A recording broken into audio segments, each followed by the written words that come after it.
اور یہاں سے ہی جو ہے وہ اگلا سلسلہ شروع ہوتا ہے۔ آخر کار 4 روز قبل محمد حسین کو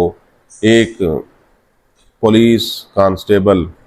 جو کہ پیرا فورس کا کانسٹیبل تھا اور محمد حسین کو اس کے بھتیجے سمیت ملزمان نے گولیاں مار کر قتل کر دیا۔ اور اس وقت ڈاکٹر احتشام جو اس کا بیٹا احسان تارڑ کا بیٹا تھا وہ امریکہ میں موجود تھا، اور اس میں جو قتل ہوئے ہیں ان کی لاشوں کو بھی کچھ لوگ تو کہتے ہیں کہ اتنی شدید فائرنگ ہوئی کہ گاڑی کی پیٹرول ٹینکی پھٹنے سے آگ لگی، کچھ لوگ کہتے ہیں کہ باقاعدہ پیٹرول چھڑک کر آگ لگائے گی، لیکن یہ ابھی فرانزک کا معاملہ ہے، اس میں اور آپ کچھ نہیں کہہ سکتے۔ اچھا، اس کے بعد جناب یہ ہوا کہ مقدمہ درج ہوتا ہے 12 افراد کے خلاف، جس میں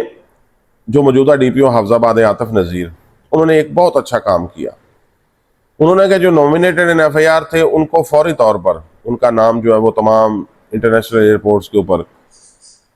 پاکستانی ایئرپورٹس کے اوپر اور پاکستان کی تمام سرحدوں کے اوپر سرکولیٹ کروایا، ان کے آئی ڈی کارڈ نمبر بھجوائے، جس کی وجہ سے 3 ملزمان، ایک ملزم جو ہے وہ قطر فرار ہوتے ہوئے اسلام آباد ایئرپورٹ سے گرفتار کر لیا گیا، ایک کو بتایا جاتا ہے بیلے سے گرفتار کیا، اور ایک کو بعد میں 3 افراد کو جو ابھی تک گرفتار کیا جا چکا ہے۔ لیکن محمد حسین تارڑ بھی قتل ہو گیا، 2 اس کے ساتھ اور لوگ بھی قتل ہو گئے، ایک وہ ڈاکٹر جو پاکستان سے باہر بیٹھا ہے اس کا والد بھی قتل ہو گیا، اور جنہوں نے اس میں سستی، کاہلی یا ذاتی طمع نفسانی کے تحت اس سارے معاملے کو بڑھاوا دیا، کیا اس وقت سب لوگ یہ کام نہیں کر سکتے تھے جب یہ چنگاری بھڑکنے لگی تھی؟ چنگاری تھی جب وہاں پہ جا کے ان لوگوں کو سمجھاتے، ان کو اکٹھا کرتے، یہ ایک ہی فیملی کے تھے، ایک ہی برادری کے تھے، ایک ہی خاندان کے بتایا جاتے ہیں یہ تھے، ان کو اکٹھا کرتے اور ان کو یہ جو آج ہوا ہے آنے والے وقت کے معاملات سے اور اتنے خطرناک اور اتنے اندوناک واقعات سے ان کو ڈراتے اور ان کا آپس میں صلح کرواتے، تو آج وہ پورے کا پورا گاؤں، یہ پورا علاقہ، یا جن کے قتل ہو گئے ہیں یا جن کے اوپر الزامات ہیں یا جو نامزد ہیں یا جو اس معاملے میں شامل تھے، یہ سب لوگ بچ جاتے۔ لہذا میرا دیکھنے سننے والے دوستوں سے گزارش ہے